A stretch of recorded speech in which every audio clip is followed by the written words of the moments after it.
Well, hello there, friends, and welcome to Strangers in the Night, your source for late night VR gaming talk. I am your host, Wes. With me, as always, my good friend Eric What's up, fellas? and my good friend Roots. Roots, how you doing? Are you able to stay awake at this late hour? Yeah, I'm wide awake actually, and I'm thinking I got to get up early in like 7 hours, 6.5 hours. How am I going to get to sleep after this discussion we have? I don't know. I might have to unwind with a round or two of Tarkov or something. Ooh, No. that would be good. Yeah, that VR speculation and excitement works on you, doesn't it? Like quad vente white mocha. Yeah, yeah, absolutely. Well, thank God I almost had one of those on my way home from work today because I got off a little bit early, like 3 o'clock, and then I thought, if I do that, I will be up late tonight, and I just decided I want to get some sleep. I wish caffeine could work on me like that. It just don't. It just don't work on me like that. Like I think I've ruined my body. It Mm. takes something to get me excited. Nope. It'll come back. I know exactly what you're talking about. When you work overnights, you're tired all the time. You can sleep a full 10 hours, you're still tired. It just you're just and you like you said, you drink coffee and you just go to sleep anyway because you're tired, Five, bro. Yeah. five Red Bulls, two Monsters, and you'd be all set. That's it. Yeah, yeah. Literally, Heart some, attack though. some sometimes I'll be having a snack in the bed just so I can go to sleep because I won't be hungry, and I'll wash it down with the Red Bull and just roll over like it's nothing, dude. Literally nothing. I've been there. It sucks. But I just drink Red Bull because I like how it tastes. Honestly, that's why I drink it. Anyway, I don't need caffeine tonight because there's plenty of great VR stuff to be excited about. This week seemed like it was going to be a slow week. No real new game announcements, no real big news to start the week off. And then everything changed. And as tonight's show kind of started to come together, we started to kind of look to the future of VR with much excitement and not just, the distant future, which, part of tonight's show will be about the distant future of VR, but the very near future, as well as the present. And we're, while we're at it, we're going to take a look back as well. But guys, I mean, I haven't been this excited in a very, very long time for an episode. Like, I think we're going to have a good one tonight. Yeah. Anytime we're talking about hardware, I get excited, man. I just do. I mean, I'm big on software. I think software drives it, but hardware is just exciting, man. When you get announcements of new hardware, it's like Christmas, man. Yeah. Yeah. And I mean, Roots, when was the last time we did a Wednesday night with no game like impressions? Like, it's it's been been a a while, right? yeah, it's been a very long time. But it's good. It works out perfect because we have two awesome topics. The first one, like everybody was talking in the Discord, right? Yeah, well, I mean, it's we've said it every time we talk about PlayStation VR 2 on our channel. We say it. It's the hottest topic in VR right now, and it only goes to show anytime any little tidbit of news comes down the wire on PSVR 2, our Discord just lights up with debate, and I love it. Yeah. Gets crazy, yo. Yeah, it's And it's a hot topic, man. Everybody wants to talk about it. I love it, man. I love when people are passionate about it. Whatever way they want to be, passionate in a good way, passionate in a bad way. You think it's gonna be good, it's gonna be bad. At least people are talking, and that's the main thing. yeah, and that's an important thing too when it comes to Sony. They're very much testing the waters with this and how big should they go with it, and the what they're using to gauge that undoubtedly is are people talking about it? Do people care right now? Is this something you know the end goal was to have everybody care about it, but how many people care today is kind of a big thing for them. And the fact that people are talking about it, not only on our Discord, but on YouTube, in the larger media, it's a big deal. It's a big deal. And I think it's nothing but good signs for the future of this platform. Yeah, for sure. Anyway, I can't wait to dive into it. So before we do that, we would be remiss if we did not say hello to our friends in chat. Salvador is here. He says the hype is real. It is It real. is. We can see that now. The hype is very real. Um, my sister just stopping by to say hello. Hello, Ashley. Techno Glitch is here, as is Mepper. Wolvraza is in the house. Travel Man 3775, Chinatown D. Radio Runt is up there. He says it better be good tonight, guys, or he's going to protest. As long as the protests are mostly peaceful, we'll be all right with that. Mostly peaceful. Sinna's back was here for a moment. He was here for about 20 minutes, but then he had to go crash. He just couldn't take it. The weed was too good, and he succumbed to it. So Yeah, he'll be back. I'm sure he'll be back. I mean, He'll be it's in back. his name, right? He always Sinna's back, leaves. he's back. Yeah, he leaves and then he comes back. Then he'll leave. He's and like then he'll come back. herpes. you know, you know who else doesn't like herpes? My mom. Yeah, she don't like him. She may have him, but Boognish she doesn't like him. Boognish 66 is here, and of course, VR Spry Guy saying hello to top off the chat. So thank you guys for staying up to talk a little VR with us. And boy, do we have some VR to talk about. As this past, I want to say this past week, but it was just a couple of days ago that PlayStation VR 2, the look of it, as well as some very key details about the design of PlayStation VR 2 was revealed by the PlayStation blog. And as you can see there, not a big surprise. I mean, to me, honestly, not a big surprise how this thing looks. I am quite content with it. Roots, what are your first impressions of the look of the new next generation PlayStation VR? Yeah, looks exactly what I would expect it to look like. It looks a lot like the first one, right? That everybody loved, except for real controllers and better haptics in it and headset haptics. It looks amazing. Looks like a PlayStation VR, doesn't it? Yeah. Yeah, it looks like it's going to keep the light out with this extra plastic on the side. I was going to say, it looks like the PlayStation VR 1 and the Quest 2 had a baby.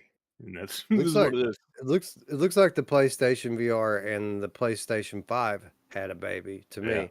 And yeah, and quite excited about it because, you know, with that radical design of the PlayStation 5, you really didn't know for sure what this was going to look like. They could have went like off the rails with it in a big way.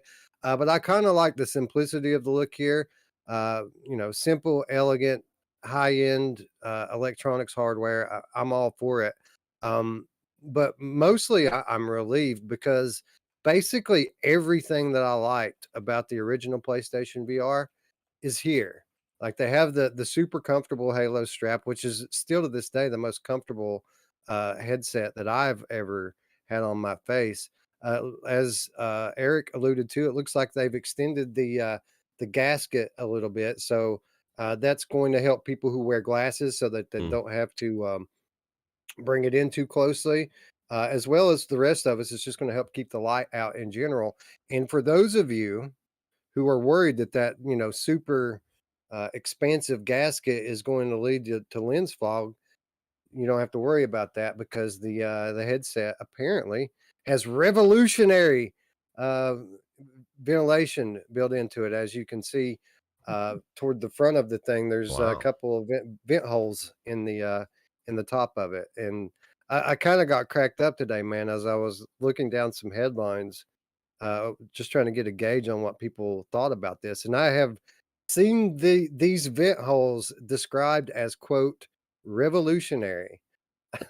And I don't know if that's you know, quite an accurate term or what, but I'm glad people are excited about it. I mean, they had the guy that like made them come on and start talking about them like they were like like you said, revolutionary idea.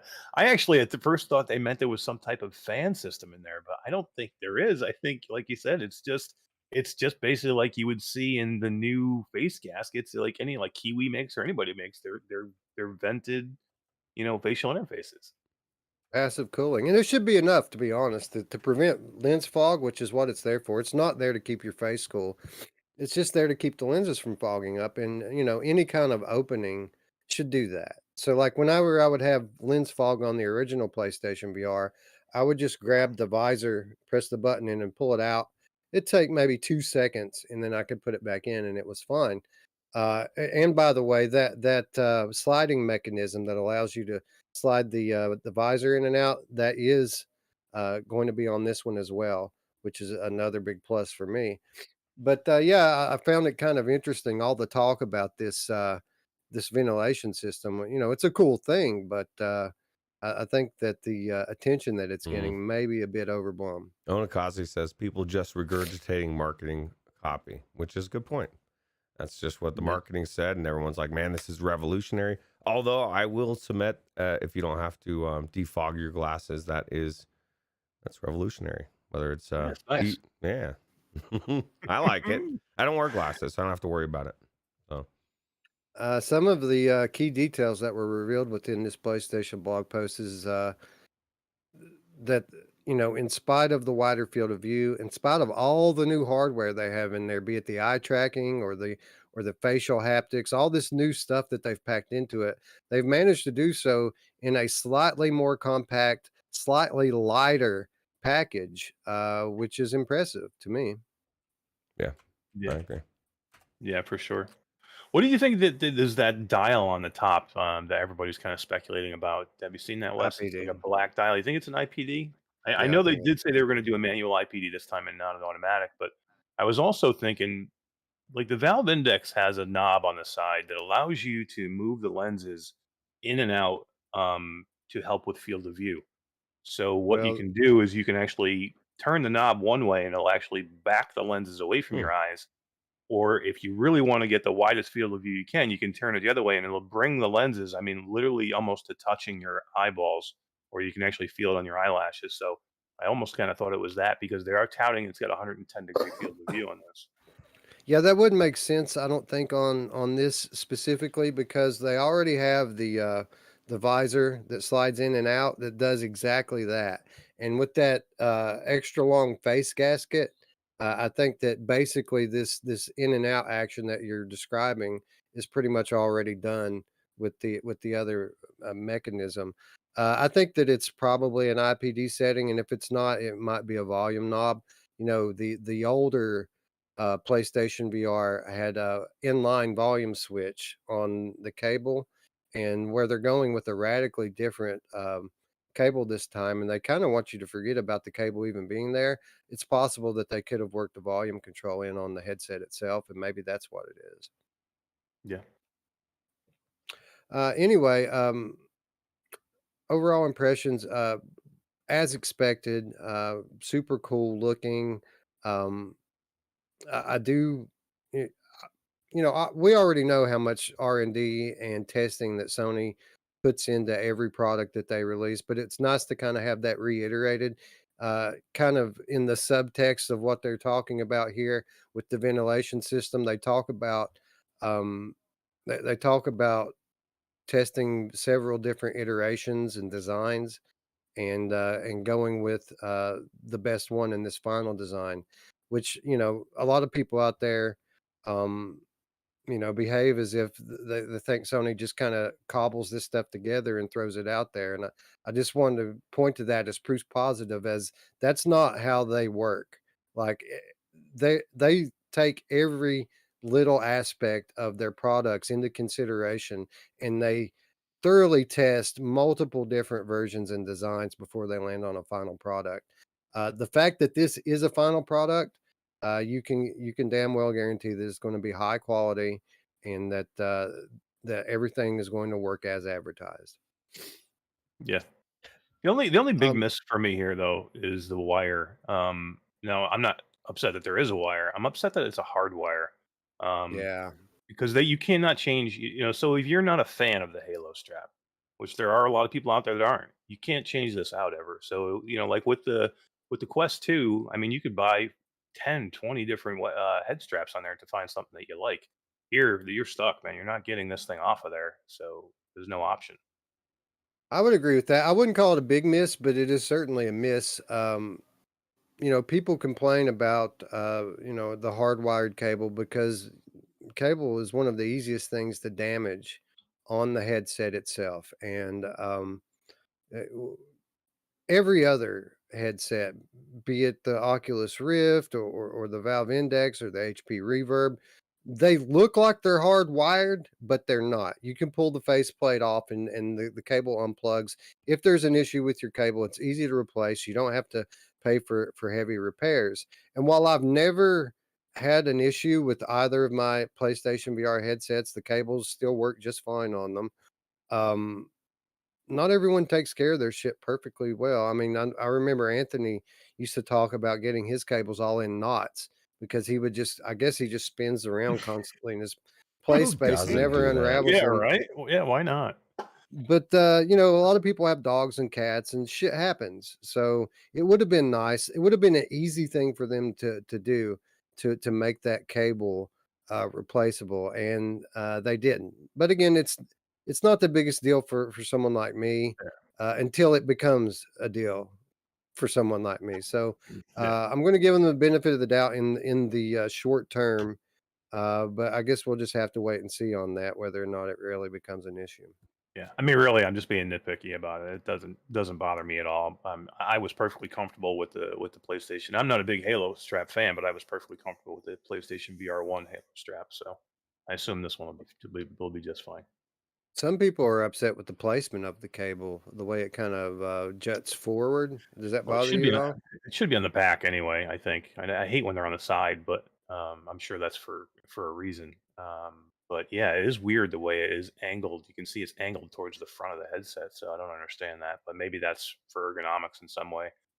Yeah, But that's the same way that the original one was on the original PSVR. And to be honest, when I moved over to PCVR, I mean, it took me forever to get used to routing the cable over my back because I was so used to just having it come across my shoulder like this. Mm. So I guess it's all in what you're used to. But again, if this is something that's going to be your main, something that you're playing every day, you're going to get used to that really quickly. I think it's yeah, possible that it does unattach in the back. Somehow it's, like you said, plugged in.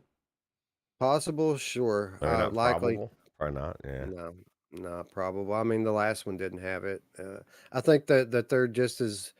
Uh, I think they're okay with having people just buy new headsets when they fuck the cable up, right? Yeah. You know.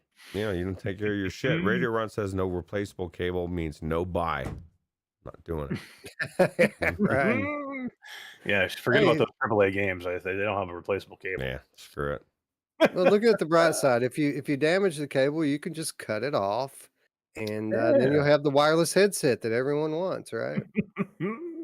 Yeah. Perfect.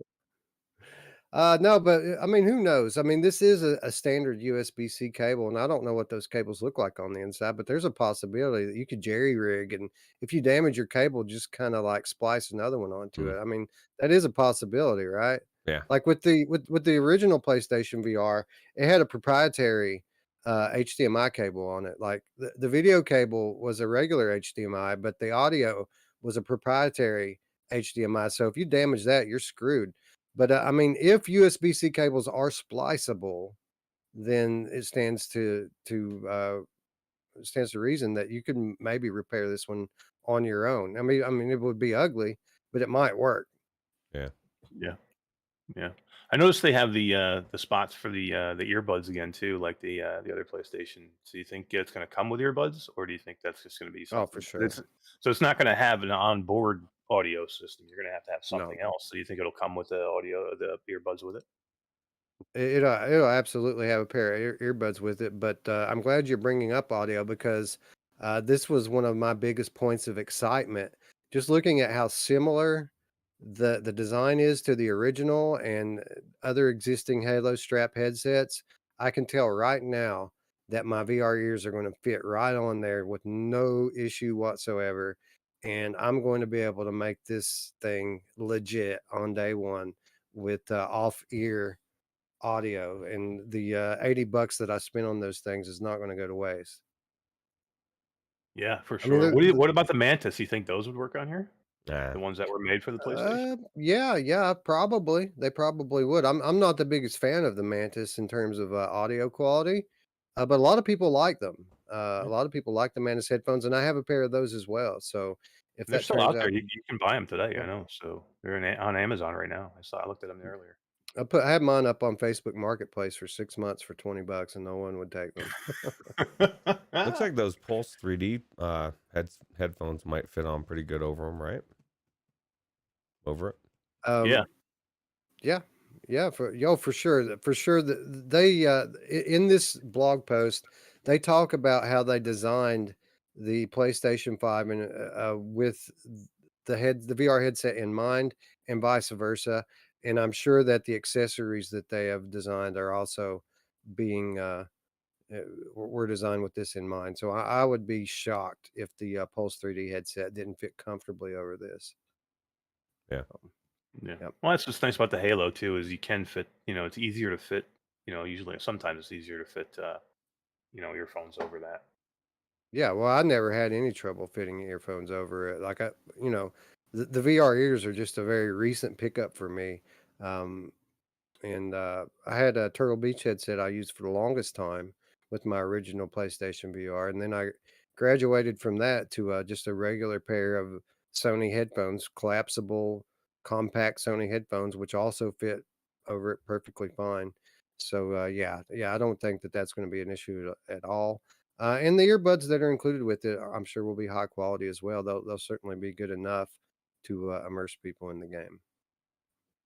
Yeah. Anyway, we thought that we're talking about all of the things that were revealed in this article, right? Through the design, through the things that are said in the blog post. But what was really revealed to me, and the thing that I was most excited about, is just what this means for the launch cycle of PlayStation VR 2. This is 2 months running now that we've gotten major news on this headset, which pretty much all but confirms to me that we are getting this headset this year, guys. Like, it's coming. They wouldn't be so active with it right now to kick the year off if this wasn't the year of PlayStation VR 2. I'd bet on it. Yeah. Why show it now? If you, I mean, you didn't. You won't have to. I mean, you just had CES where you had a major announcement. If you weren't planning, or if you were scrambling now because you can't do it for some reason, say a shortages, why even put anything out there? Why, number one, why drop a page on your store, a landing page for the PlayStation VR headset, VR2 headset, and then why show the pictures now? You could have waited till summertime. You could have waited till fall to drop this, and you didn't have to say anything. Right, right. And we were worried after CES that it might be another year like last year, where they announced something at the beginning of the year. They revealed the controllers at the beginning of last year, and then we didn't hear anything for a solid year after that. We thought, well, if the headset's not coming this year, this could be another slow year. They revealed the name of the PlayStation VR 2, give us a little peek at Horizon VR, and then they're off. And we don't hear anything more about it till the end of the year or later. But now, they revealed the name, they revealed the game, they they dropped a new website for people to sign up for updates and notifications. Now they've shown us the headset. This goes right in line with the leaks that we heard last month about production. Right, the leaks said that they had reached an agreement with a third party manufacturer to start producing these headsets very soon. So this just lines right up with that. And then that's not even to mention the other thing that I forgot that was I was just at the top of my tongue. Um, oh well, I guess it'll come back to me. Anyway, the point being is that everything's kind of converging, and it's becoming very obvious now that this thing is in fact coming in 2022, and that's exciting. So we pose the question, well, what's next now? So they've revealed the name, they've kind of shown us a little bit of a game, and now they've shown us the headset. What would be the next thing in the natural progression? And we could just sit here and blindly speculate about that, but the good thing is that we don't have to do that at all, because we can look back at the launch of their first headset and maybe glean a few clues about where they're going with this one. So first of all, you know, let's take a look back to CES. So, all right, so at CES, we were all kind of wondering, are we going to hear anything about PlayStation VR? And Masher was there, messaging me, asking me, "Do you think that they're going to be here?" And my first inclination was no, no, probably not. We haven't heard anything for close to a year.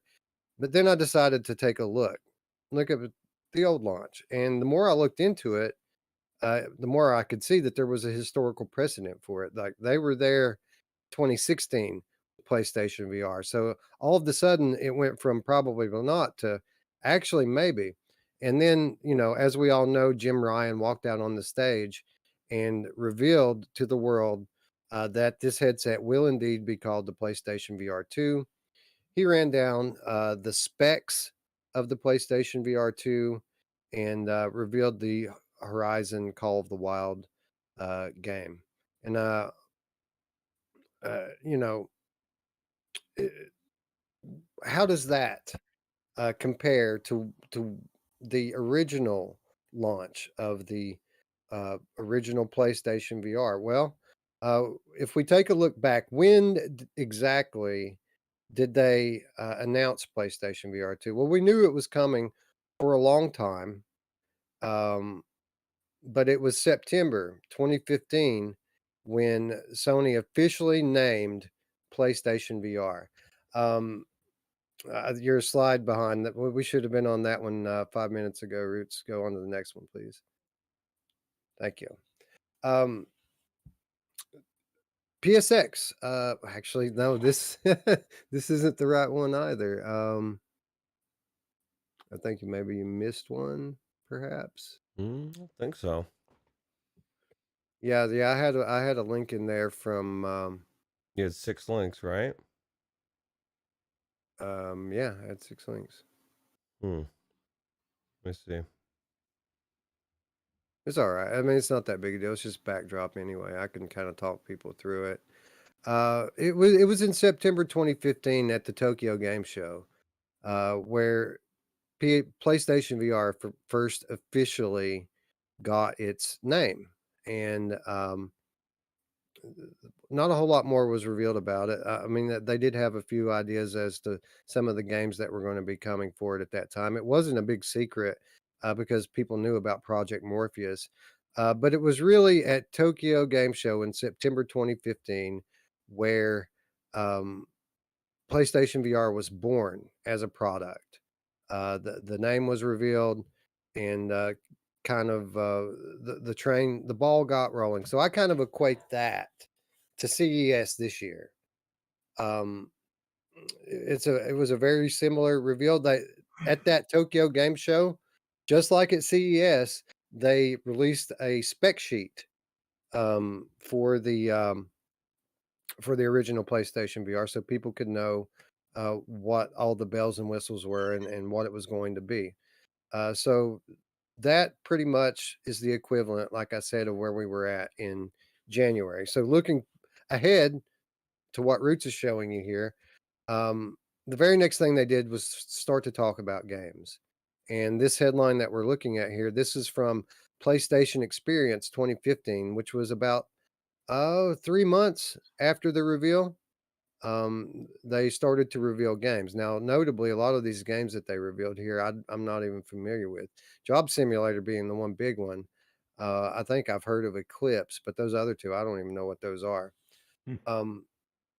But we have to keep in mind that during this time, it was a different world. Like there were trade shows every other month. There were uh, plenty of opportunities for Sony to get on the stage and kind of show off their tech. Whereas now that doesn't happen so much. They kind of self-publish everything. But I think it's a pretty safe bet going on historical precedent that the very next thing we're going to start to hear about are some of the games. Well, what do you think, Eric? Yeah, I mean it makes sense. I mean, they put up the headset now, and then you have GDC coming, at the end of March.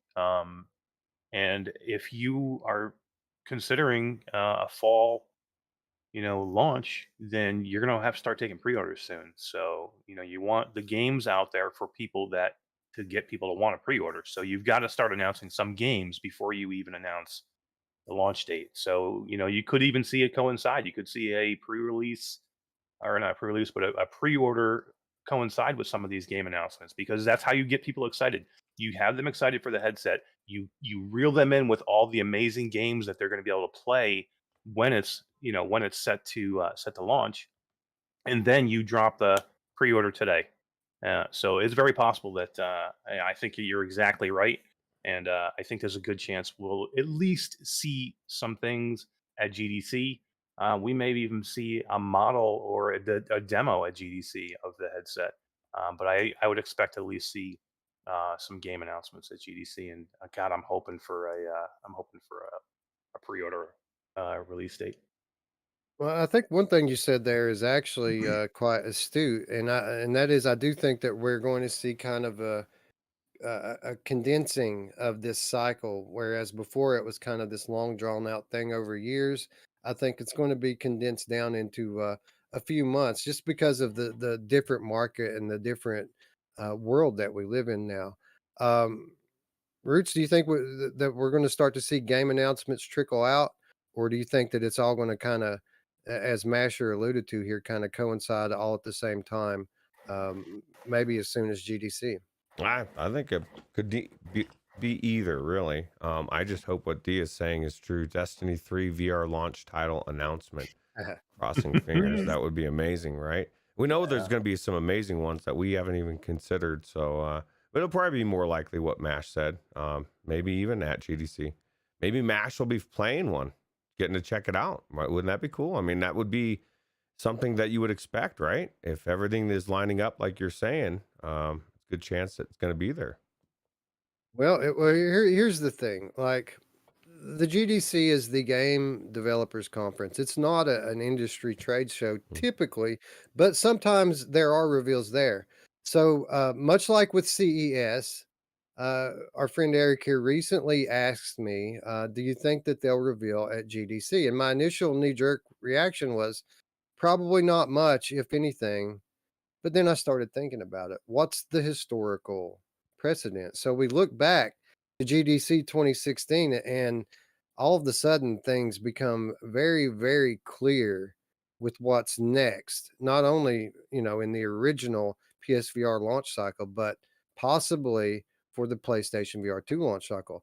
Uh, PSVR and Sony was very much a big presence at the Game Developers Conference in GDC 2016. In fact, um, it was on this day, exactly this day, 6 years ago, that Sony sent out invitations to select media members for a presentation to take place during the 2016 GDC. And it was a hands on demo for all of the media members that were there. It was nice, long, extended playtime with the original PlayStation VR. So, to answer your question, Eric, there absolutely is a historical precedent here. And I would consider it likely that PlayStation VR 2 will be at GDC this year in some form or fashion, which is awesome for you because you're going to be there, right? I am, yeah. Man, I can't wait, man. It's going to be exciting. They haven't had a GDC in 2 years, too. So, a lot of people are looking forward to it. And there's just been a lot of excitement about these last two shows. So, and I'm just hoping that I know there's going to be a lot of great talks already. I can tell you this. I think I looked at it. I think there's like 15 or 20 of their summit talks that are just on VR, XR, AR. So it's going to be a lot of presence there for VR. So, and I'm just hoping Sony has something. It'd be great. Yeah, I mean, what else are they going to talk about at a technology summit for game developers? So I guess they could talk a little bit about Unreal Engine 5 or something, but I mean, most of what they're going to be talking about is emerging technology. And I guarantee you that just like CES 2020 or 2022 rather, metaverse is going to be the buzzword on the tip of everybody's tongue. And Sony's going to be right up in the thick of all of that. Yeah, for sure. I'm trying to see where the chat's taking. A lot of talk going on in the chat here, but it seems like people were talking about different things. We got Wolveraza talking about, I think, The Wire. Everybody's Still talking about the talking about that. Eric, Everybody's talking about the cameras. They're just they're not happy with the placement of the cameras. Everybody thinks that the cameras, the way they're set up, are not meant to be turning. They're only going to be meant to be straightforward, which I just don't see it. But that makes sense. Why? How does that make sense at all? Like, I was a little bit worried pre-reveal about the camera placement, but when you look at the thing, it's curved, right? It's not flat. So having cameras on the surface of it um, is actually a good thing. If the thing's curved, they're kind of looking in all directions. So I think the camera placement on it is going to work quite well, especially when you consider that they are on the surface. They're not indented into the faceplate, which means those fisheye lenses are going to be able to use all 180 degrees of their field of view. I think that the camera placement on it is going to work quite well. And again, let's not forget, this is Sony we're talking about here. I'm sure that they've tested many different iteration and camera placements, and they settled on the one that works the best. Yeah, I just can't see. I just don't. It doesn't make any sense to finally untether themselves from the camera to where you can get away from having to stay, face forward all the time, and then put bad tracking into where you can't do it. You have to stay face forward again. Excuse me. That So it don't make doesn't. sense. I mean, Yeah, the cameras are on your head. They're gonna be looking wherever you're looking. Like, why would you have to not move your head? What's the point if you what's the point of even doing like the inside out tracking if you can't move your head? That doesn't make any sense. yeah, yeah. I think the Maybe I'm tracking is going to be fine. I really do. yeah, yeah. Maybe it's the conversation is just being misrepresented in my head here. Maybe I'm not quite following what people are trying to It's just say. the But lack of things to worry about. We just need more. Let's just do it. yeah. Anyway, let's say that Sony is at GDC this year. Is there anything that the past event could kind of tell us about what kind of things we might see shake down? Well, I would say absolutely, because during the 2016 GDC, Sony put up a blog post. And what did that blog post reveal? Well, it revealed quite a lot, like the launch date. Yeah, this is, there you go. If you wouldn't mind, Roots, going to the next slide, please. Uh, it revealed the launch date, the launch price, um, and uh, and when pre-orders were going to be open. And by the way, guys, pre-orders opened that week. So, like, they had the GDC event for media only. They then put up a blog post announcing the price and launch date, and within a week, pre-orders were open. That's how quickly it happened, just like that, from GDC 2016.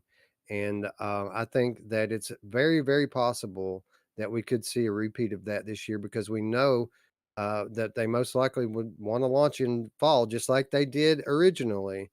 And we do now know that they're going to hold pre-orders for it. We know that the thing's going into manufacturing, so they're going to obviously want to know how many they need as they're going into the manufacturing cycle. So it only would make sense that around March this year, we get the price, we get the pre-order, we get the launch date, just like in 2016. When I saw this, Eric, I got very excited all of a sudden for the prospects of GDC, because this thing's like a month away. Yeah. Yeah, it's just super exciting. And it's funny with Wes, guys.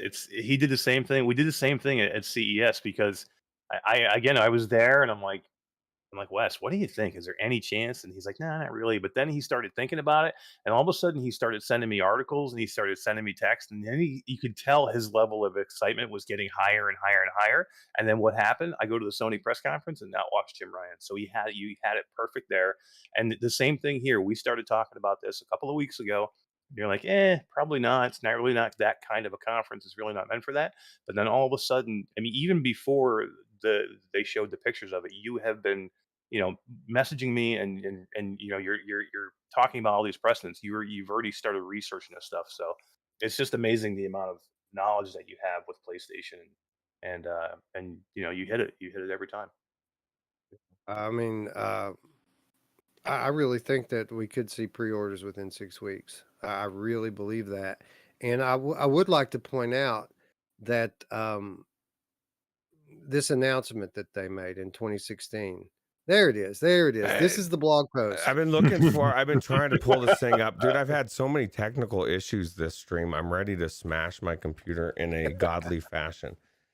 Oh my God. It's all right. It's all right. If you guys want the links to all these articles and shit, I can give them to you on Discord. It's no big deal. I'll try to remember to post them there after the show. But this is a PlayStation blog post that went up during the media event at GDC 2016. This post again listed the release price, the release date, and then within less than a week after this, another blog post went up, which had pre-order information in it. And I want to point out to people that this was 6 years ago. This was the hugest news with regards to this product, and it was being announced on the PlayStation blog. I keep hearing people kind of have this trepidation about all of these huge announcements kind of being relegated to the PlayStation blog. Like maybe Sony don't care about PSVR as much as they should because they're relegating it to the blog.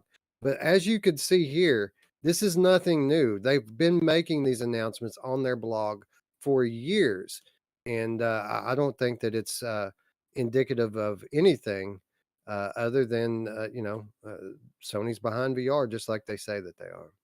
So you're saying I need to have money ready to get this thing in 6 weeks? I think that you should have your money ready now, and I think that all of the people that have said I'm going to wait to get my PS5 are now starting to look for them, and now they're really starting to feel that pressure, and maybe a little bit of regret that they didn't start trying to pick that thing up a little sooner. Yeah, scalpers are happy though, because now the price will go back up. Because they were starting to come down a little bit, right? Seemingly. Yeah. Well, just anyone that's watching this, if you're in that boat and you're excited about PlayStation VR 2, and you don't have your PlayStation 5 yet, you'll find a link, an invitation link to our Discord down below, and our resident hardware guy D-Rail, he has advanced knowledge of all the drops on the major online retailers. He'll let you know days ahead of time when to be ready, when to have your credit card, in hand. Actually, PayPal. I say credit card, but PayPal's faster and therefore much better option here because they sell out in minutes.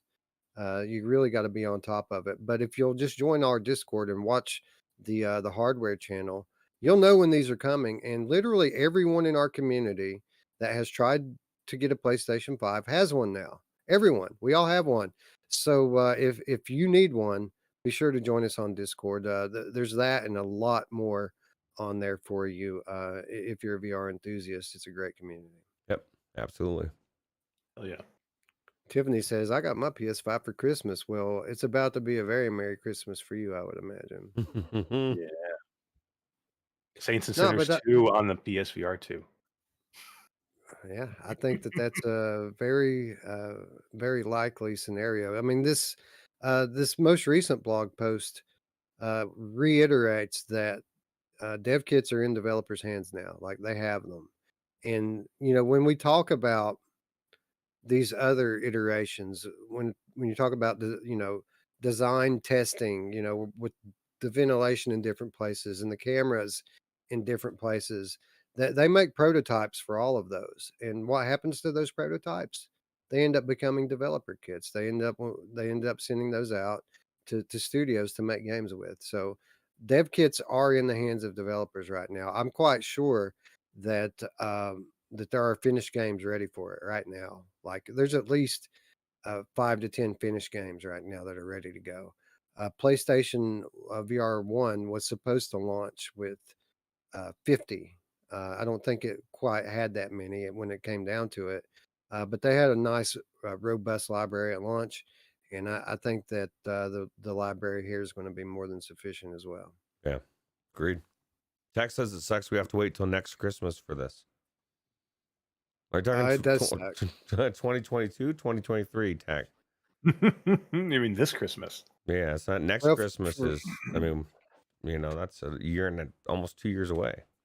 And a well, half. here's the good news for old guys like us. Months past like weeks now. Like Yeah. it's just like time just flies by, which is a bad thing most of the time. But with stuff like this, it's pretty cool because we're going to have pre-orders placed before you know it, and then we're going to have the headsets before you know it. I mean, Christmas was 2 months ago, guys. Think about that. Seems Yeah. like it was yesterday, doesn't it? Yeah, it does. Yeah, really. Yeah. So Yeah, it's what? like almost time to start thinking about next Christmas again. Yeah, right. Yeah, Onikaze West says 50, not 15. He said 50. Yeah. Yeah. No, there was 50. It was supposed to have 50 launch titles. That's That crazy. was one of the headlines I thought about posting up on here, but it didn't actually have that many at launch, so I didn't put it on there. But yeah, they planned 50 for the PSVR launch. I think that this launch could be much closer to 15, but I think along with that though, we're going to get some Gen 1 upgrades possibly, and we're going to get some PCVR titles to kind of pad out the library a little bit too. So Half-Life I think we're Alex. gonna. Oh yeah, I think we're gonna see some bigger titles this time too. I mean, there was big ones at the original PlayStation VR launch, but they've had this is their second headset now. They've got developers who are seasoned now in making these games. So I think we're gonna there may not be the quantity, but I think the quality will definitely be better. Oh, for sure, and they've stated as much. Like that's a big focus for them this time is AAA VR experiences, and that's very exciting. I just hope that it doesn't preclude the possibility of sequels for some of the Gen 1 PlayStation VR titles that were great. Like I want my Farpoint sequel, I want my Astrobot sequel, I want Yeah. my Rush of Blood sequel. Hopefully we'll still get those titles at the same time that we're getting all of these AAA franchises being brought over into VR. Yep. GamerChick13 says, "Wes, you can't call yourself old." Yeah, I know. I'm not like old. I got carded at the gas station the other day. Can you believe that? Nice. Yeah, yeah, it still happens from time to time. So I guess I'm not too old, but it's all going to fall apart really quickly, I'm sure. Anyway, the whole point of this thing is I think people should be excited about GDC, especially you, Eric, since you're going to be there. But just for the record, in 2016, GDC was the event where the dam broke. That's where it all was revealed. We knew what the games were, we knew what the price was, we knew what the date was, and we knew when we could pre-order it. All at GDC 2016, and GDC is coming up in about 3 to 3.5 weeks. And while no media members have reported receiving any invitations yet, again, we got to remember that we live in a different world now, and hands-on VR demos might not be something that happens this time around. Yeah, true. They can always hide behind COVID for that. Oh, I would be crying. Yeah. If it's there and you can't use it, I would cry. What if it was in a box, but they didn't open it? They just carried the box in there. Like Zuckerberg did. Yes. Yeah. What's in the bag? What's in the box, bro? But if it is there and it is demo, and I can demo it, I will report back to everybody how the tracking is. Yeah, because the cameras, dude. I'm worried about the offset. I can't even pretend to be worried. I'm not worried at all. Zero worry. Wolveraz in the chat says the trickle of info is so slow with this, it causes speculation. And Wes mentioned in the beginning that they do this to hear how we react. We're telling them how you feel. Now, I'm 100% all for telling them how you feel. But we need to point out that within the VR space, and this has been obvious to me from day one of me being a content creator, there are two different types of people that have diametrically opposing views with regards to the tech. Now, there are those of us, the camp that I fall in, that sees something like this, and immediately my mind goes to the package as a whole and all of the advancements and all of the ways that it's going to make the VR experience better. And I can't help but get excited. That's why I consider myself an enthusiast. I'm very enthusiastic about the advancements in a device like this. But then there's a whole other camp of VR enthusiast that immediately starts looking for weak points and things that might not be the best. It's the same type of person who when they review a game, they go in and try to break it, and try to find the parts of it that don't work. While my approach to reviewing a game is just to play it, and if I have a positive experience, I convey it, and if I don't, I typically don't talk about it. It's just two different mindsets, and it don't people like us don't always jive together. But absolutely, I think everyone should give their opinion and be outspoken about it. That's why you're a VR enthusiast. That's what you're here to do. Um, but with that said, you should always expect for the other side to be just as vocal as you are, if not more so. So that's my kind of 2 cents on that. Yeah. Anyway, let's talk a little bit more about the present and future of VR. As this past week, we were privileged enough to check out the new Plutosphere service, which is in beta. We should be very clear about that. Plutosphere is in beta right now, but it is available to the general public through SideQuest. And for those of you who don't know what Plutosphere is, it's cloud gaming. It's cloud PC gaming. They give you a PC that is a virtual PC. It's a virtual machine that exists in a server in a faraway land, and they let you do what you want to with it, including install and run PCVR games via Steam VR. You can also install and run anything else. Like you can literally install anything on that machine, but they're selling this as a way to use your standalone headset through a fast network to connect to a PC and play PCVR games. Um, to be quite honest, I felt like this is technology that was still years away. I didn't feel like this is something that we were going to be talking about anytime soon. And when I heard that they were giving out demos to media members such as ourselves, I was very skeptical about the way that this thing was going to perform. With that said, I'm happy to report that it did, in fact, exceed my expectations when I went in and checked it out. And while not perfect, I certainly came away from this feeling like not only is it a viable option today for people who can't afford a gaming PC for $2,000 plus, but I also have uh, I'm under quite an impression that this type of cloud streaming is absolutely the future of VR. Um, Eric, I think you have the most experience out of any of us with Plutosphere. What has been your experience and impressions of it thus far? I mean, my biggest thing with this is, you have to just remember this before we really get into the meat of it. This is not for most of us. Most of us are PC gamers already. Okay. I have a PC. Wes has a PC. Ruuts has a PC. Probably three-quarters of the people in the chat have a PC. This is a service for people that don't have a PC, don't have access to a PC, probably are not ever going to get access to a PC, but they want to play PCVR games. This is for them. So this is not going to replace my computer. It's not going to replace your computer. I would never game this way if I didn't have to. But if I don't have any other choice, this is a great way to game, and this opens up a lot of things to a lot of people. This is eventually, I think, the way that we might do all of our gaming eventually for PC. But yeah, it's early on, but it is so exciting. Again, they're still young, they're in beta. But before we really get into the meat of it, I'll just say that this I think is eventually where we'll all be going.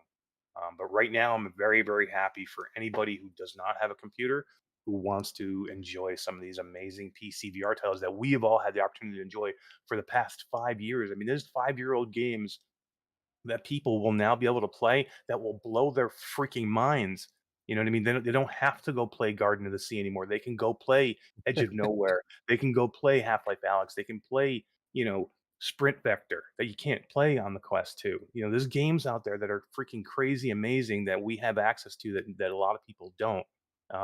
And that's what Plutosphere is for, and that was what Plutosphere will do for people. But yeah, it's young. It's definitely young.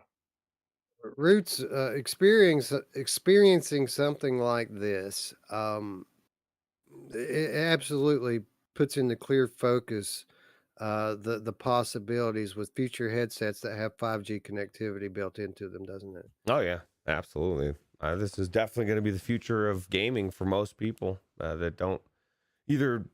I mean, everybody's got their computer now, but 5 years from now, maybe we won't be able to. Who knows? I feel like they've been telling us for a while we'll have nothing, we'll own nothing, and we'll like it.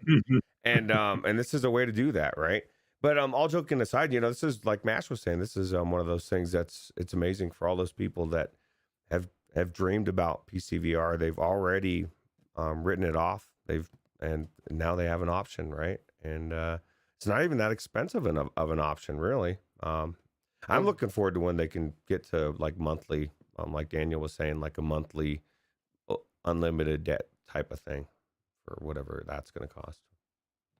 Yeah, and the way this has kind of worked and the way it's structured is you buy tokens and your time that your virtual PC is online kind of burns through those tokens. And it works out to about $2 or maybe a little bit less than $2 an hour at current pricing, which obviously is subject to change. Um, but it's fair pricing, I feel like, as it currently is. Although I would rather see, monthly packages or weekly packages, things like that, that Roots is talking about. Something that's a little easier for the common customer to quantify, because this current token thing seems like it's kind of a way to smoke and mirrors a few people into spending more money without kind of realizing how much money that they're spending. Um, so I would like to see more of a hard and firm, pricing structure that people can understand and get behind. This seems like data overages on your cell phone bill is what it seems like. Which kind of brings me to my first real complaint about it, and we'll get into the many positives momentarily. But you got to understand that they're charging you tokens per minute, and what's very important for you to understand with this is it's not per minute of gameplay. It's per minute that your virtual machine is running. So what that means is you have to boot up your virtual computer either from another PC or from your smartphone. And then after it boots up, the first thing you have to do is install your games, which means they have to download. And the process of installing games. We all done it. Um, it happens a lot more quickly on your Pluto machine than on your real life machine, as they have a very fast connection, but it still takes time. A big game will take 10 or 15 minutes to download and install. You're on that clock. You're on the clock that whole time. Like, they're charging your tokens while these games are installing. It's not just when you're playing the games that you're being charged. It's the whole time that you're on this PC, and which wouldn't be the biggest deal if it weren't for the fact that every time you turn it off and back on, you have to reinstall the games. It doesn't save your installed games. It's a fresh slate every time. So you're paying for that install time every time you turn the thing on. And I kind of feel like they could, if they wanted to, come up with a little more fair of a process there. I understand why they're doing it. They're doing it so that people just don't leave their machines on all the time. Like, if everyone leaves their virtual machine on all the time, then there's not going to be any bandwidth. There's not going to be any server, resources left to spread around. So they have to give people an incentive to turn it off. I just feel like if they put their heads to it, they could come up with a better way than taking people's money while it's turned on. Well, the problem is, I mean, there's a lot of problems with that whole system, and I get it. It's space too. Like, you know what I mean? Because Mash, I know the next thing you're going to say, because you've told Daniel said it on your show, and you've said it to me. They're planning on fixing it right down the road, but the only way to fix it would be to give me that space, permanent space, and that's I would imagine that costs like right now, and maybe that's the whole thing. It's less money now to do it this way as they're getting things rolling, and as they get more people coming in, they have more money to pay for that space. Because right now, think about it, if everybody loves this thing and they jump on board, there's just not they probably don't have enough space to put everybody's 100 and what is it, 160 gigs they give you, or because there was a 100. Yeah, It was 120. 120, 160, something like that. Yeah. But it's funny you say that, Wes, because about the internet speed, because I felt like it was it was slow for me, man. I was like, man, this thing is fucking taking forever, bro. Um, not that it was a slow speed. I'm used to faster speeds, I guess. Because it was like about what 40 megabytes a second or something. But It was faster. It was faster than my connection is typically. right, so, Yeah, it sorry, my didn't take. thing went unplugged. What'd you say? I said it's faster than my connection typically is. It took me about 10 minutes to install Saints and Sinners. Took me 15 to 20 to install Half-Life Mm. Alex, but I've got a bunch of workshop stuff on my Half-Life Alex, so I think it was installing that stuff as well. Um, my point, I have no problem with downloading and installing every time, but I do think that there should be some sort of means to keep from charging people during these It should be periods. gameplay. Yeah, Right. Well, I mean, maybe not gameplay so much as, maybe you get a grace period to install your game when you fire the thing on before the meter starts, right? That would make sense. Um, I think there's a better way, and I don't think that these are shysters. I think that they're going to work all this stuff out. Again, this is a very early version of the service, and these are issues that they're going to have to kind of try to resolve as they move forward if they want to be a success, as I'm sure that they do. yeah. Yeah. And I think eventually they're going to have both. So I think you are going to have a monthly service, and I think you're going to have a pay as you go. Again, options. Give me options. If I want to, get 30,000 tokens, and I can do that. If I want to, pay for 6 months, I can do that. If I want to have a yearly contract, I can do that. But there may be some people that don't want to, do a ton of, PCVR games. They only want to do a little bit, or maybe you're just doing it because you have one game that on a PC that you want to play. You know what I mean? So why lock yourself into a Lust for long-term Darkness. contract for that? Yeah, right. Who doesn't want to play Lust for I don't. Darkness? You play Deadness instead. Oh yeah. Hey, you know what? Deadness came out yesterday. Much to my surprise, I had hoped that they were going to postpone it, but maybe they updated it because GT did a very positive video on it. PD did a positive video on it, and their experience just watching their is like night and day from what mine Mm. was 10 Mine days ago. too. So I could like not. That game was almost unplayable for me. Would we play it a week, 10 days ago? A week, 10 days ago? yeah, then maybe they updated it, man. I'm gonna try it again. Yeah. I I mean, mean, there's a the reason. premise was good. Yeah, I liked the premise. It was just so much jank, and it was so Yeah, dark. and the environments were beautiful, but darkness aside, there's a reason why we're not talking about Deadness on this episode. That was supposed to be this week, but we decided, we typically don't try to shit on games. We just don't talk about them. So Yeah, I uh, recorded footage for it too a week ago. I was going to drop today, and I just couldn't. I couldn't. Number one, footage is so dark, you can't can't see anything anyway. And then it just wasn't good. I would have had to crap all over the game, and I didn't want to do that. GT, who has not been shy about negative reviews over the last few months, played this thing on an Oculus Quest 2, which is not supported, and gave it a positive Hmm. impression. So, like, I mean, something must be going on there. I'm curious as to when they played it and recorded it. Then you know what I mean. They didn't. They Right. didn't. They didn't play it and record it yesterday. I would assume they probably did it. At least a few days ago or a week ago. Tiffany in the chat says, "Ah, shout out to the Saints and Sinners." Yes, and we're going to talk a little bit more about Saints and Sinners in just a moment. But first, I feel like we kind of got off on the wrong foot here. We should talk a little bit about some of the positive aspects of this, other than the fact that it does work, which is amazing to me that it does work. But let's talk a little bit about visual fidelity. I was very impressed with just how good this looks, considering that it's video streaming over the internet in real time. Um, very highly detailed PCVR scenes here. Roots, what did you think about how the games looked as you played them on Plutosphere? They looked really good. I mean, I went into Half-Life Alex and was blown away by just everything. Just this is the thing. I want to go back into this game, and I keep like flirting Yeah. with it. You know what I mean? And just like dipping my toe in, and I keep reminding myself, "Oh wow, I want to go in." It's beautiful, and it's I really couldn't tell any difference. Man, that's not even true, I guess, because you're on a cloud machine that like if you had to upgrade anything, you should be able to crank it up, right? As long as the connection's good, should be able to get it even better than your PC. Yeah, I always cranked all the settings maxed out. What about you, Eric? Yeah, I had everything up as high as I could get it. Yep, I had zero issues. You can see in this video, this was my actual video. I edited just for time. I didn't edit anything bad out. I had a little bit of like, latency when I would load in originally. Like when I loaded in for the first time, there would be some latency there, but it quickly went away. I had none after that, I had zero.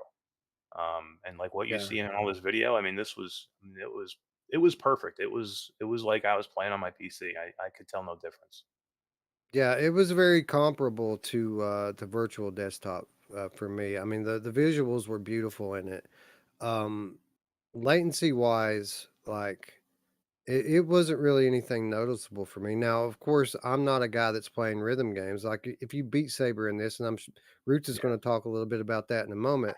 If you beat Saber in it, you're probably going to be able to tell some slight difference. But if you're playing adventure games like I play, like latency was not an issue at all for me. Now, occasionally, just like with virtual desktop or other similar wireless uh, solutions, you'll get a frame drop here and there. It'll glitch now and then, but it recovers just as quickly as it came.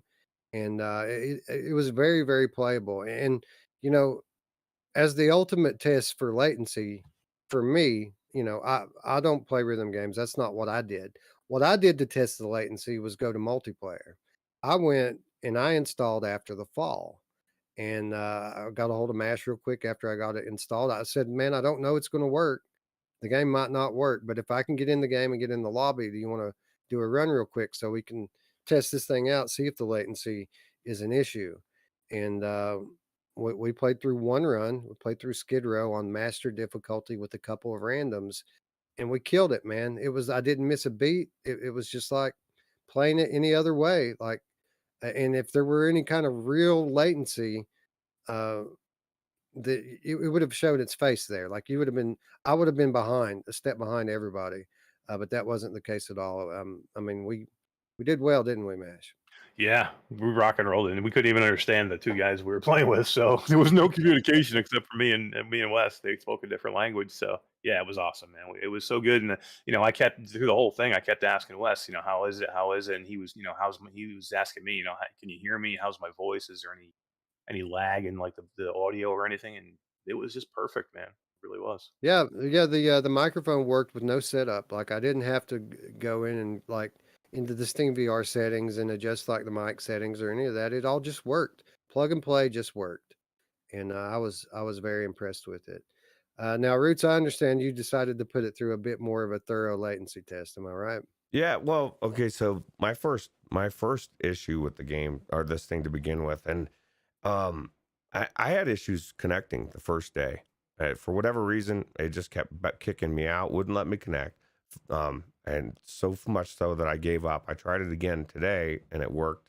I don't know what was going on with it yesterday, um but yeah, so I my whole thing was I had downloaded Half-Life Alyx first last night and wasn't not able to go into it. So that was my initial reason for going into Audica. As I said, I am not downloading for 20 minutes to not get in this fucking thing. I'm just not doing it. It's not, even though it's not my tokens. Thank you, Daniel, for the tokens, by the way. Thank you. But so I did Audica and I thought, okay, this will be good, And so I started trying to do the first song, which I've got 100% on it a million times. And it was like, I was really struggling to do it. And I was like convincing myself I was sucking. And I was like, maybe it's been a while. I haven't been in this game for a long time. And I got frustrated and I ended up bouncing out of that. And then I got downloaded Half-Life Alyx. And I don't know if you had the same problem. I couldn't shut Steam VR off. Like it would not let me stop. It was going to download everything that I guess I have in there. Like, you know what I mean? Like all the extra stuff. I didn't Yeah, want that yeah. extra stuff. I just wanted to play Half-Life Alyx. So it took an extra long time. And I noticed latency walking, and as long as I was teleporting, I was fine. But when I tried to do smooth locomotion, I could totally tell. It just felt weird. And so then I opted out of that, and I came back a third time and went into Audica and tried to play some more songs, had the same experience, decided to get out and go into Oculus Link and play Audica, and I nailed the songs 100%, like 3 of them in a row. And it was like night and day difference. So my experience, I was having latency issues, and I'm the only thing on my Wi-Fi 6 router. No one else Right. has And that, access to it. So and it's that's on, interesting. yeah, so it's so weird. It's interesting because Roots has the best internet out of the 3 of us. Like he's got Mhm. killer internet, and he has a Wi-Fi 6 router. And obviously, with regards to latency, he had a different experience than what Masher and I had. Very different, which just goes to show that this is not a perfect process. There are things that can go wrong on your side of the network. There's things that could go wrong on the Pluto side of the network, and it's going to be different depending on what day it is and what time of the day it is. So the experience is going to vary. But my experience was very positive, and I don't have a Wi-Fi 6 router. I have a Wi-Fi 5 router. It is a nice 5 gigahertz connection. But with that said, when I was doing this, like my kids were all online, a couple of them were gaming online, and my wife was in here streaming video.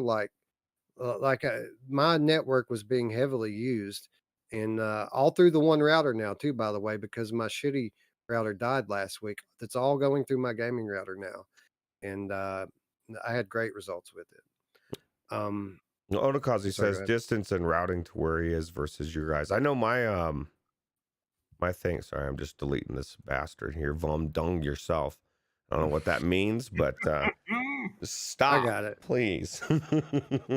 Yeah, no, I mine was in the West Coast. I'm assuming, because it was like the time on the computer was 1 hour behind mine. So your guys is probably East Coast, and you're probably right there with it. So I'm right in the middle. So maybe that explains it. That could be it. Yeah. Yeah. Yeah, that's very possible. I mean, they do have servers all over the place, so they're. But I'm sure like any young new system that's in beta, they're probably having issues. I know they got overloaded when they first came out because they were giving away tokens, and that's still going to be a path for them, is these free tokens, so where everybody can try it. You know what I mean? So right now it's not happening right now because they had people reproducing the tokens, and somebody found a loophole, so they were kind of stealing all these tokens. So eventually, though, everybody will be able to try it, and you'll be able to see if it's something that's going to work for you with what you have for free. But That's how they're gonna win, because really the whole uh, all the friction involved here is getting the thing installed and registered. Mm. Like after that, it's seamless. So if they give people an incentive to do that, like free tokens, and then people try it and see how well it works, I mean, there's going to be a lot of people that go for this. And I got Onakazi here. Where was it? He said, let me find the comment. It's on up a little bit here. Well, of course, I'm going to lose it. Anyway, the gist of his comment is that the game costs X amount of money, and then I'm going to have to pay X amount of money more to play it. So it like doubles the cost of the game.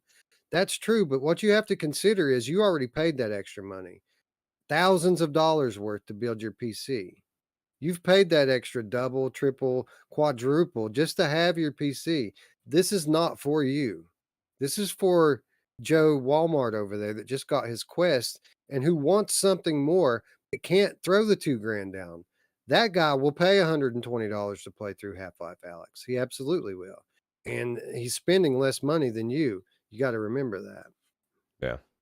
yeah, I mean, there's a lot of people on this world nowadays who have $120 right now, but don't have $3,000 or $2,000 right now. You know what I mean? So it's basically I have the money in my hand right now. I want to play Half-Life Alex. How do I do it? And I can't afford $3,000 or $2,000 for a Go to computer. Rent-A-Center. Yeah, right. There you go. Dude, you're getting the deal. For 80 years. Right. $50 a month. GamerChick13, Tiffany gives us a $25 donation, says, "Thank you for the continued first-rate VR news and content. I'm a huge fan of Strangers in the Night. Tiffany, I'm an even huger fan of your company and what you do, and your support means everything. And I very much appreciate the compliments and you being here. Yeah. Thank you. Yeah, I'm a huge fan of GC as a person. She's an awesome lady, and D has never played Saints and Sinners, and What? she came into our GC came into my stream the other day. We were streaming after the fall with D, and D admitted she's never played it, and GC said she doesn't want to have anything to do with D anymore. Sorry, Oh my God. Well, yeah, I don't blame her. It does make me question your soul, D, just a little bit. she said she was afraid. Oh, wow. I guess that makes sense. Well, I don't know. As she's playing Half Life or After the Fall with all the zombies. Well, she's together with other people. That's true. It's not by Oh, herself. co-op Saints and Sinners. GC. Yeah, there you go. You get D in there. You heard it here.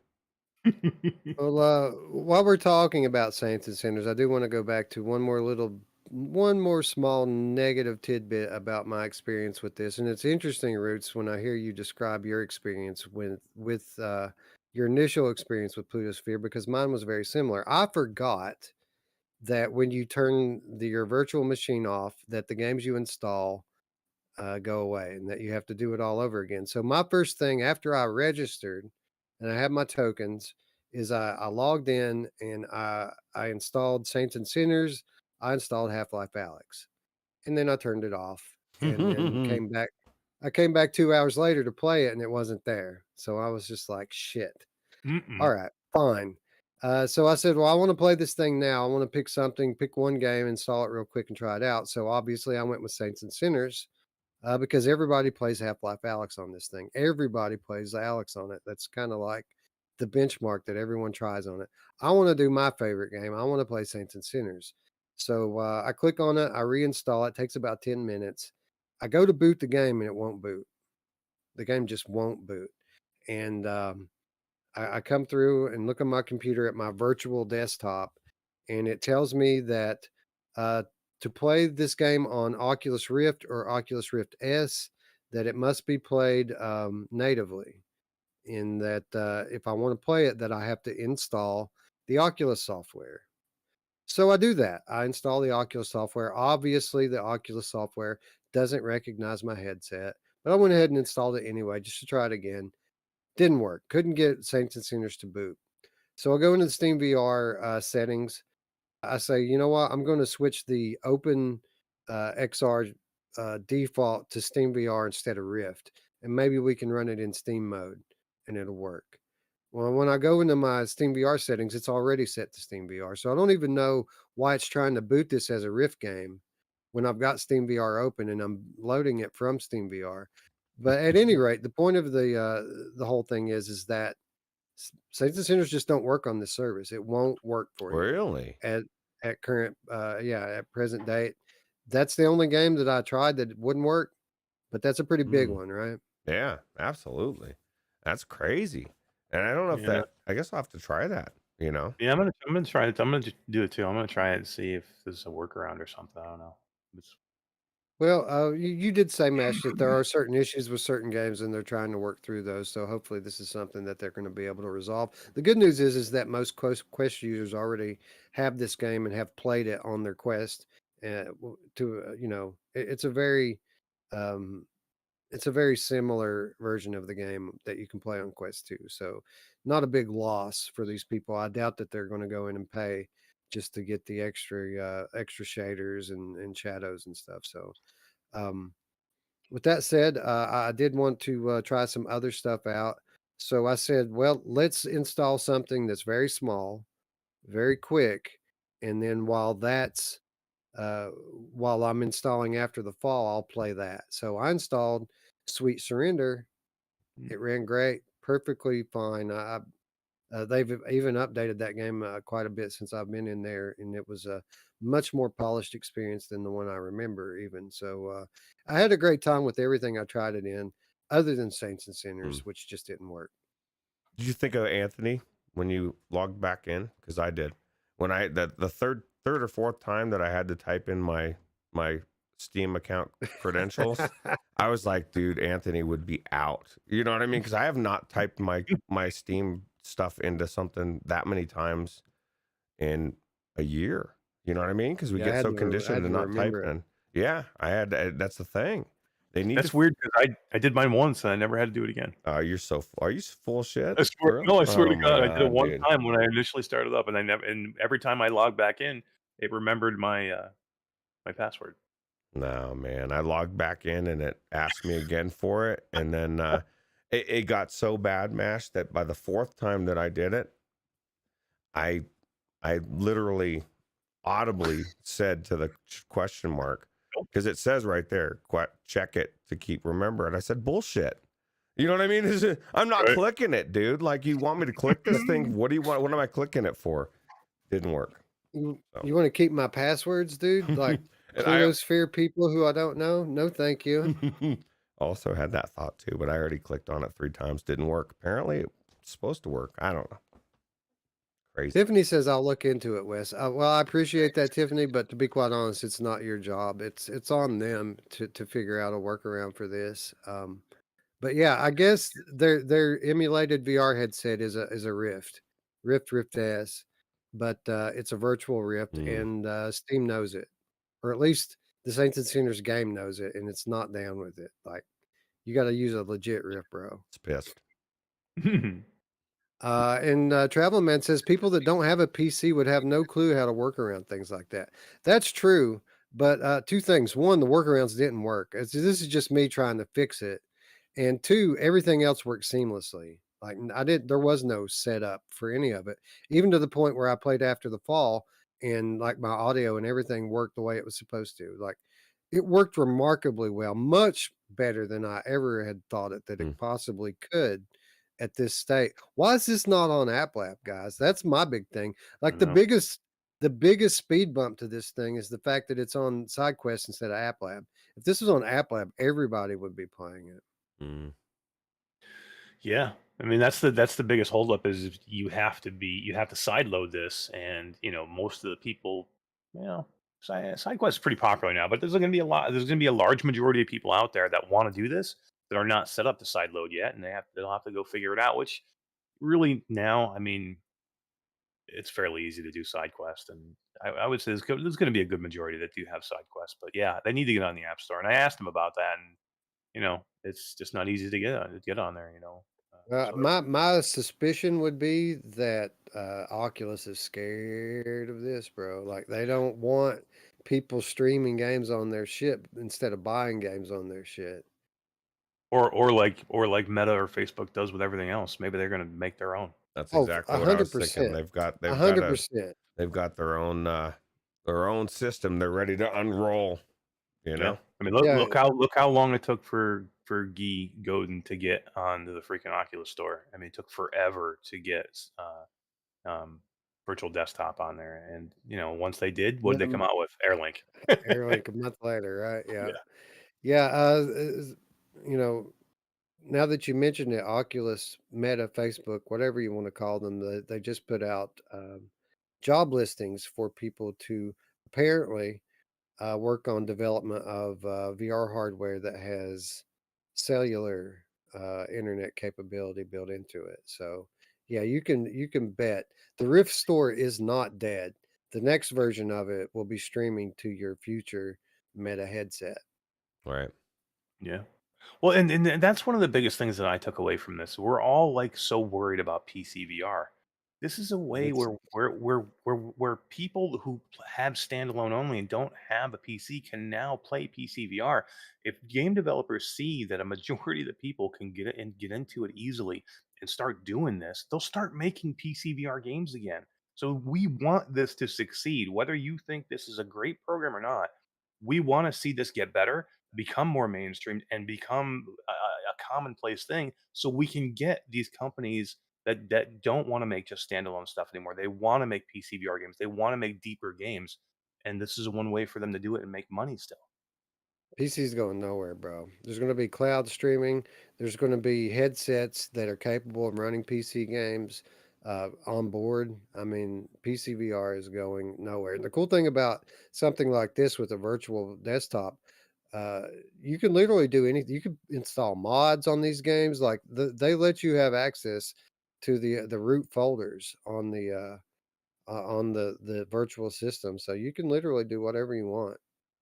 Yeah, you can play flat games too. You can Yeah, play flat games from your Steam library. It doesn't have to be VR. absolutely, So like someone like absolutely. Dee that wanted to hang out and play PCVR with us in a game that her computer can't run, that'd be good, right? Yeah, Yeah, you 100%. get an iPad or an Android tablet, pair up a gamepad to it, and boot up your virtual machine right there on the screen. Cool. Yep. Yeah. Yeah, it's a great service. It's very encouraging that it's this good this early. It's only going to get better with time. The pricing structure is going to get better. The library is going to become complete, and this is 100% the future for standalone. I feel like, and a big boon for PCVR. One of many big boons for PCVR going forward. Yeah. People are excited, huh, Mash? Yeah, I mean, it's a great thing for people. I mean, because I hear it all the time that people are like, "Oh man, I want to play, Half-Life Alyx. I want to play, Boneworks. I want to play name any game that's on PC that you cannot play, on standalone Quest." And people are just gutted because they can't do it. A lot of people don't realize they can't do it. You know what I mean? A lot of people don't even know what they're buying when they buy it, so they get into it. And they're like, "Oh, this is all I got. I can't play any other stuff." You know what I Right. mean? So this just gives people another avenue, man. This opens up a lot for people, and I'm just happy that there's going to be a lot of people that get to experience some of these games that we absolutely love, man, and they can get to see what I think real VR is, real deep VR is all about. What about a good version Oh, of VR chat? I bet a lot of people are excited about that because that's one of the things that's frustrating for people on Quest is like all the good skins. Sometimes you can't go to different places. You're Different limited, right? worlds, yeah, Different worlds. yeah, Yeah, you're really limited in there. So yeah. and again, my experience is that the latency is more than sufficient. uh, sufficient for multiplayer play. Like I didn't feel like there was any kind of disconnect between Masher. We kept a conversation the whole time we were playing. We were talking about the service and talking about the show, and we didn't shut up the whole time. So, like, you would be able to tell if there was, significant latency there, and there just wasn't. Yeah. Yeah, and I think if you're worried about, I mean, you're not gonna go in and do this to play Beat Saber or Audica or, Right. a rhythm Right. game because you can do that on your Quest. And again, this mainly is, this is catered towards people that own a standalone Quest or Oculus Quest 2. I mean, that's basically what this is catered towards. So you're not gonna go and do this so you can play those rhythm games. You're gonna do this so you can go play the deeper games. And Asgard's it's Wrath, bro.